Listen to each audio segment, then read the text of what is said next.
सोचो, 17 साल पहले एक माँ ने मजबूरन अपनी बेटी को एक शेल्टर होम में दे दिया था। अचानक एक दिन वो वापस आ जाए, लेकिन अगर वो उसकी असली बेटी ही ना हो और जिस लड़की को वो अपनी बेटी समझकर घर लाई हो वो उसकी पूरी जिंदगी बर्बाद करने आई हो। कहानी की शुरुआत एक मोटेल को दिखाने से होती है जहाँ एक कपल कुछ क्वालिटी टाइम स्पेंड कर रहे थे। असल में यह कोई कपल नहीं था, क्योंकि उनकी मुलाकात तो बस कुछ घंटे पहले ही हुई थी। शायद इसीलिए लड़के को ज्यादा इंटरेस्ट नहीं था। आखिर उसे जो चाहिए था वो तो उसे मिल चुका था, मगर जो लड़की थी समांथा, वो उस लड़के से काफी अटैच्ड हो चुकी थी। वो ऐसे बिहेव कर रही थी जैसे दोनों कोई सीरियस रिलेशनशिप में हो। वो बेचारी उस लड़के की मीठी बातों में आ गई थी और उसका असली इरादा समझ नहीं पाई। मगर अब जब उस लड़के का इंटरेस्ट खत्म हो चुका था तो वो समांथा को घर जाने के लिए कह देता है। समांथा इस इंसल्ट को आसानी से हजम नहीं कर पाती। अचानक ही वो बहुत एग्रेसिव हो जाती है और एक गिटार से उस लड़के के माथे पर वार करके उसे बेहोश कर देती है, जिसके बाद वो एक शेल्टर होम में आ जाती है। असल में यही उसका घर था, क्योंकि वो यतीम थी। कोई देख न ले इस डर से वो मेन गेट से भी वापस नहीं आती। रोज सुबह वो चोरी छुपे खिड़की से अपने कमरे में आती थी। इससे उसके रूममेट डैनिका को बहुत परेशानी होती थी। समांथा को लगा था हमेशा की तरह आज भी वो शेल्टर की हेड मिसेस हैंसन की नजरों से बच जाएगी, लेकिन ऐसा होता नहीं। मिसेस हैंसन आज बिल्कुल सही वक्त आकर उसे रंगे हाथों पकड़ लेती है और पनिशमेंट के तौर पर उसे शेल्टर से बाहर निकाल देती है, क्योंकि उसकी रूड नेचर और बदतमीजी से सब परेशान हो चुके थे। वो कोई भी रूल फॉलो नहीं करती थी, देर रात तक बाहर रहती थी, कभी कभी तो रात भर वापस भी नहीं आती थी, जैसे कल रात। इससे पहले भी कई बार उन्हें समांथा पर शक हुआ था, लेकिन उन्हें लगा कि बेचारी कहाँ ही जाएगी, उसका तो इस दुनिया में कोई नहीं है। यही सब सोचकर वो बात को टालती रही, लेकिन आज तो उसने हद ही पार कर दी थी। मिसेस हैंसन कहती है अगर ऐसा ही चलता रहा तो शेल्टर की बाकी लड़कियां भी ऐसे ही बिगड़ने लगेंगी। ऐसे में कोई ना कोई स्टेप तो उन्हें लेना ही था, और वैसे भी समांथा ऑलरेडी 18 साल की हो चुकी थी, तो लीगली वो इस शेल्टर में रहने लायक नहीं है। इसीलिए मिसेस हैंसन उसे कुछ पैसे देती है अपनी न्यू लाइफ स्टार्ट करने के लिए। उन्हें बुरा तो बहुत लग रहा था, मगर उनके पास और कोई ऑप्शन नहीं था। समांथा की बदतमीजी दिन बह दिन बढ़ती ही चली जा रही थी, मगर समांथा इस बार भी अपनी गलती समझ नहीं पाती। उल्टा वो मिसेस हैंसन पर बहुत चिल्लाती है, जिसके बाद वो रूम में आकर अपना सामान पैक करने लगती है। डैनिका उसे समझाती है कि तुम अपनी उल्टी हरकतें छोड़ दो, मगर समांथा आगे से उसे ही बुरा भला कहने लगती है। एक तो डैनिका को उसकी सफाई में मिसेस हैंसन से झूठ बोलना पड़ता था, ऊपर से उसका एटीट्यूड भी झेलना पड़ता था, लेकिन इतना कुछ करके भी वो कभी समांथा का दिल जीत नहीं पाई। न जाने क्यों समांथा डैनिका से बहुत जलती थी, क्योंकि सब डैनिका को पसंद किया करते थे। गुस्से में डैनिका रूम से बाहर चली जाती है। अपना सामान पैक करने के बाद जाते जाते समांथा डैनिका का लैपटॉप चुरा लेती है। दूसरी तरफ हम एक कपल केट और जोसेफ को देखते हैं। वो दोनों अपने डॉक्टर से बात कर रहे थे। वो लोग बेबी प्लान कर रहे थे, लेकिन अनफॉर्चुनेटली वो हो नहीं पा रहा था। बार बार अपने डॉक्टर से ना सुनकर केट थक चुकी थी, इसलिए फाइनली जब इस बार भी रिपोर्ट नेगेटिव आती है तो वो डिसाइड करती है कि बस बहुत हो चुका है। जोसेफ भी उसका साथ देता है, लेकिन उसे पता था केट माँ बनने के लिए कितनी बेताब है। जोसेफ को पता था कि केट जब सिर्फ 17 साल की थी तब उसने एक बार कंसीव किया था और उस बच्चे को उसने अडॉप्शन के लिए दे दिया था और उसका नाम डैनिका था। जोसेफ सोशल मीडिया पर उसी डैनिका को ढूंढ निकालता है और उसे पता चलता है कि डैनिका अभी भी एक शेल्टर होम में ही रहती है। उसका होम टाउन, सरनेम दोनों ही केट से मैच कर रहे थे और ये नाम भी केट का ही दिया हुआ था, इसलिए उन दोनों को यकीन हो जाते हैं कि यही वो डैनिका है। मगर अकाउंट में उसकी कोई फोटो नहीं थी, इसलिए उन्हें पता नहीं चलता कि डैनिका अभी कैसी दिखती है, लेकिन एक चांस तो वो ले ही सकते थे। यही सोचकर जोसेफ केट को कन्विंस करता है डैनिका को कांटेक्ट करने के लिए। केट पहले तो बहुत हिचकिचाती है कि इतने सालों बाद किस मुंह से उसे अप्रोच करेगी, फिर हिम्मत जुटाकर वो उसके सोशल अकाउंट पर एक मैसेज भेज ही देती है कि मैं तुम्हारी माँ हूँ और मैं तुमसे मिलना चाहती हूँ। उसे लगा था कि डैनिका उस पर गुस्सा करेगी, लेकिन जवाब में उसे एक बहुत ही स्वीट और इमोशनल मैसेज मिलता है, जहाँ डैनिका भी उससे मिलने के लिए बहुत एक्साइटेड थी। वो केट से बिल्कुल भी नाराज नहीं थी। असल में यह मैसेज तो डैनिका ने नहीं बल्कि समांथा ने भेजा था, क्योंकि डैनिका का लैपटॉप वो अपने साथ ले आई थी और केट का मैसेज भी उसे ही मिला था, जिसे पढ़कर उसे एक आइडिया आता है कि क्यों ना वो डैनिका की जगह ले ले। वैसे भी अभी उसके पास जाने की और कोई जगह भी नहीं है, तो वो ऐसा ही करती है। वो केट से बात करके नेक्स्ट डे एक मीटिंग फिक्स कर लेती है और यह पूरी कॉन्वर्सेशन अकाउंट से डिलीट कर देती है। उधर डैनिका उसे फॉलो करते हुए लाइब्रेरी पहुंच चुकी थी, क्योंकि उसे अपना लैपटॉप वापस चाहिए था। वो समांथा से बहुत रिक्वेस्ट करती है, लेकिन समांथा उसकी एक नहीं सुनती। उल्टा वो उसे मारकर बेहोश करके स्टोर रूम में छुपा देती है।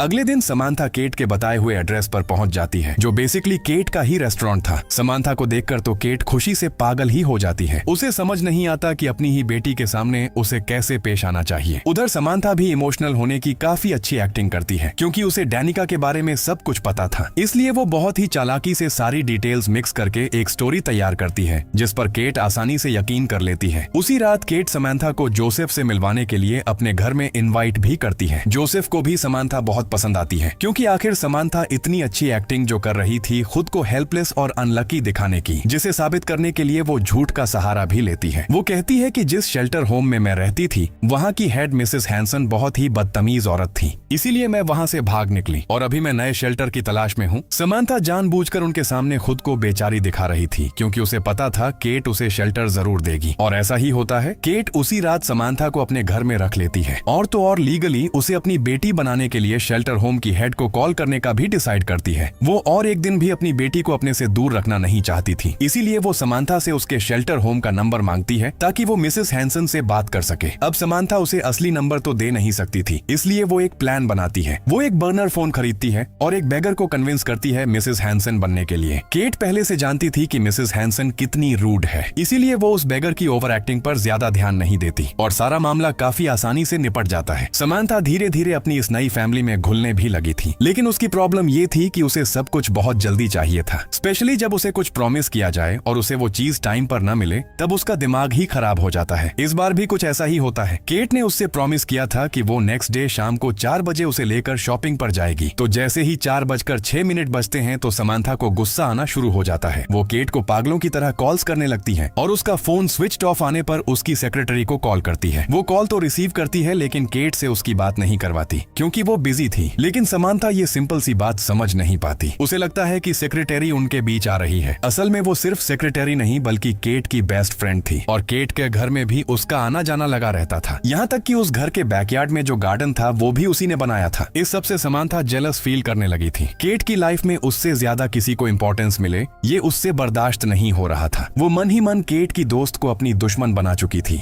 रात को घर लौटने के बाद केट समांथा से माफी मांगने जाती है तो अचानक समांथा बहुत अग्रेसिव हो जाती है, जिससे केट काफी डर जाती है और कहीं ना कहीं उसे भी लगने लगता है कि शायद उन्हें और थोड़ा वक्त लेना चाहिए था। समांथा उतनी भी अच्छी नहीं है जितना उसे पहले लगा था। अब ये बात आहिस्ता आहिस्ता समांथा को भी समझ आने लगी थी कि उसने सब कुछ खराब कर दिया है। असल में गुस्सा आने पर खुद को कंट्रोल नहीं कर पाती, लेकिन वो समझ चुकी थी कि यहाँ ऐसा करने से काम नहीं चलने वाला। बहुत मुश्किल से एक फैमिली मिली है। अब समांथा डिसाइड करती है कि आगे से वो जो भी करेगी बहुत सोच समझ के करेगी, जिससे किसी को शक न हो, और अगले दिन से ही वो काम पर भी लग जाती है। उसका सबसे पहला मिशन था केट की लाइफ से उसकी दोस्त को दूर करना, क्योंकि केट का सारा टाइम उसे ही मिलता है। वो केट से कल वाली बात पर माफी मांगती है और कहती है कि मैं आपको अब दोबारा नहीं खो सकती। इन बातों से केट इमोशनल हो जाती है और उसे घुमाने के लिए अपने फार्म हाउस लेकर जाने का डिसाइड करती है ताकि वो दोनों अकेले अच्छा टाइम स्पेंड कर सकें। इसके बाद केट अपने रेस्टोरेंट में चली जाती है। कुछ देर बाद समांथा केट के रेस्टोरेंट में जाकर उसकी दोस्त के सामने केट को एक पेंडेंट गिफ्ट करती है, ये शो करवाने के लिए कि उसके साथ केट का बॉन्ड कितना स्ट्रॉन्ग है। उसे लगा था कि ये देखकर वो उससे जेलस फील करेगी, लेकिन वो पेंडेंट तो केट को फिट ही नहीं होता, जिससे वो खुद ही शर्मिंदा हो जाती है। मगर वो हार नहीं मानती। वो उस पेंडेंट को केट की दोस्त के बैग में छुपा देती है ताकि ऐसा लगे कि वो उसे चुराने की कोशिश कर रही थी, और ऐसा ही होता है। जब उन्हें वो पेंडेंट उसके बैग से मिलता है तो समांथा उसे नीचा दिखाने लगती है, मगर केट को अपनी दोस्त पर यकीन था कि वो ऐसा हरगिज नहीं कर सकती। पर समांथा ऐसे शो करवा रही थी कि जैसे वो इस सब से काफी हर्ट हुई है। अब उसे अच्छा फील करवाने के लिए केट उसे अपने साथ वहाँ से घर ले आती है। समांथा के लिए ये एक बहुत बड़ी जीत थी, लेकिन केट और उसकी दोस्त की दोस्ती भी काफी स्ट्रॉन्ग थी, जिसका सबूत समांथा को फिर से एक बार मिलता है। उसी रात वो उनके घर आती है। केट और वो दोनों ऐसे बात करने लगते हैं जैसे कुछ हुआ ही नहीं। उसे देखकर तो समांथा का गुस्सा 2 गुना हो जाता है और वो बदला लेने के लिए उसके बनाए हुए गार्डन को तबाह कर देती है, मगर उसे पता नहीं चलता कि उसके इस पागलपन को किसी ने देख लिया था और अपने फोन में रिकॉर्ड भी कर लिया था। और ये कोई और नहीं बल्कि केट की दोस्त का बॉयफ्रेंड एवन था, जो केट के पीछे वाले घर में ही रहता था। समांथा की ये हरकत देखकर उस पर शक होने लगता है, इसलिए अगले दिन वो केट के घर जाता है ताकि उसे इस बारे में बता सके, जहाँ उसकी मुलाकात समांथा से होती है। इसलिए वो समांथा से ही पूछता है कि तुमने कल रात वो सब क्यों किया, जिस पर वो कहती है कि मैं तुम्हें सब बताऊंगी, लेकिन मुझे थोड़ा वक्त चाहिए। अब एवन उसे फोर्स तो नहीं कर सकता था,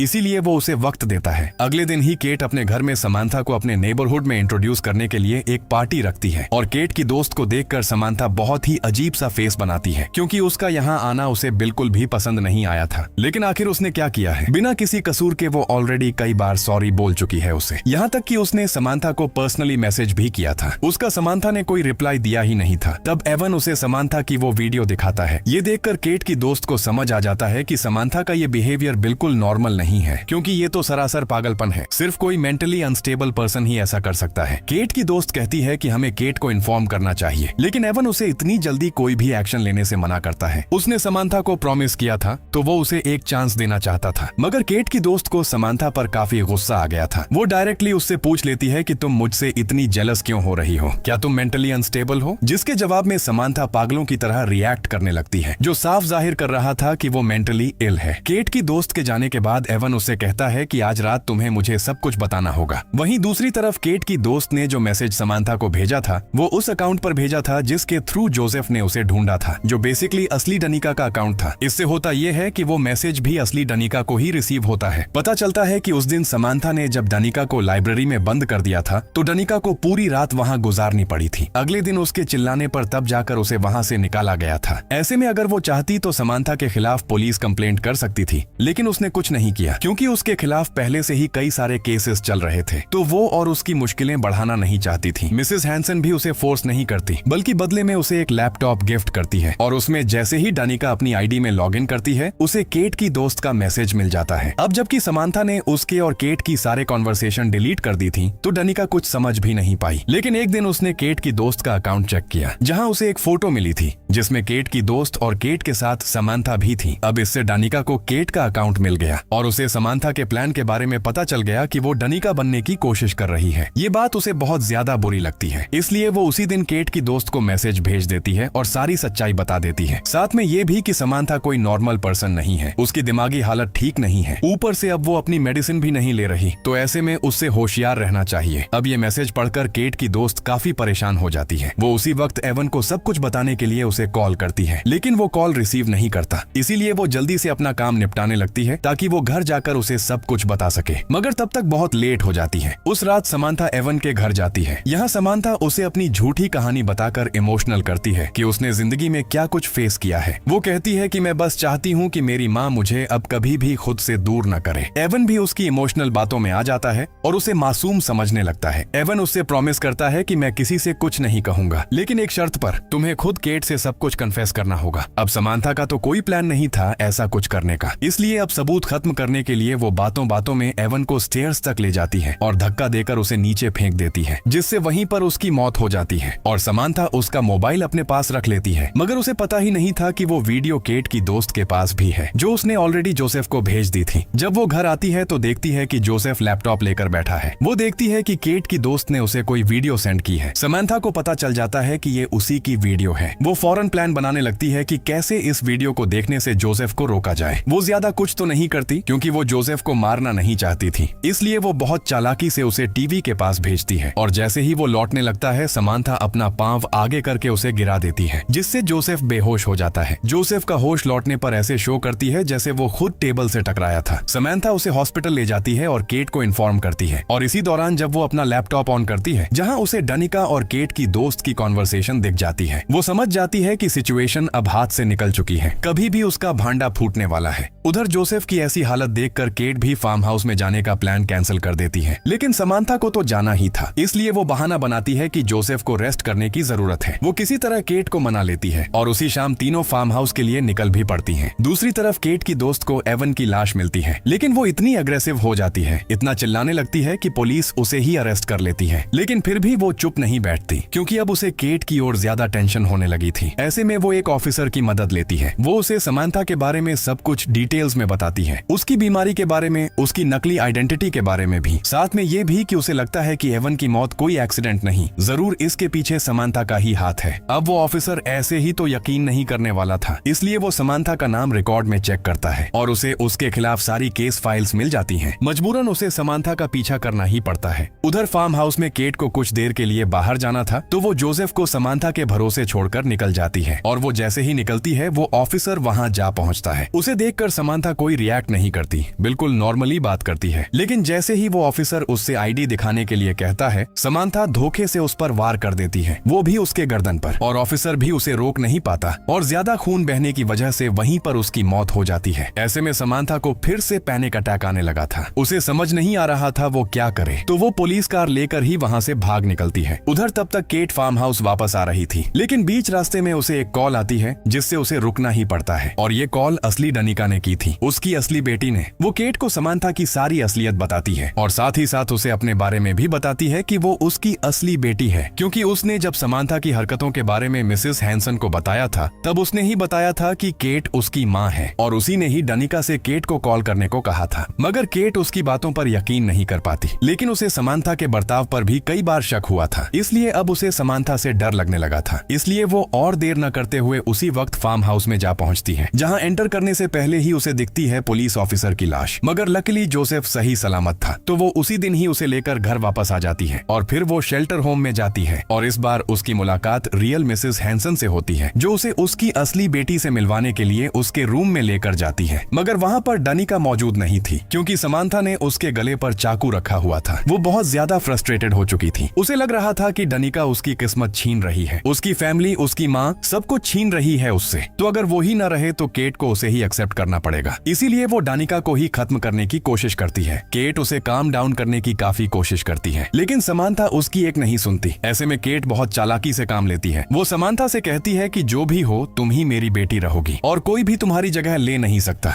समांथा भी उसके मुंह से यही सुनना चाहती थी, तो वो भी बहुत इमोशनल हो जाती है और जैसे ही समांथा उसके जाल में फंस जाती है, पीछे से पुलिस आकर उसे पकड़ लेती है और असली डनिका बच जाती है, जिसके साथ ही सारी सिचुएशन नॉर्मल होने के बाद केट मिल पाती है अपनी असली बेटी से। इस दिन के लिए ही तो न जाने वो कितने सालों से इंतजार कर रही थी, जिसके साथ ही ये सीन यहीं पर कट हो जाता है और अब हमें कुछ महीने बाद का सीन दिखाया जाता है, जहां हम देखते हैं कि केट की लाइफ बिल्कुल नॉर्मल हो गई थी। उसे अपनी बेटी भी मिल गई थी और अब फिर वो सेकंड टाइम मां बनने वाली थी। साथ ही उसका रेस्टोरेंट भी काफी अच्छा चल रहा था, यानी उसकी लाइफ काफी अच्छी हो गई थी और डनिका भी अपनी नई फैमिली के साथ बहुत अच्छे से घुल मिल चुकी है। वहीं दूसरी तरफ हम समांथा को मेंटल हॉस्पिटल में देखते हैं। उसका ट्रीटमेंट चल रहा था, लेकिन कोई इम्प्रूवमेंट शो नहीं हो रही थी। अभी भी वो खुद को डनिका ही मानती थी और बस इसी के साथ ये कहानी यहीं पर एंड हो जाती है। Thanks for watching.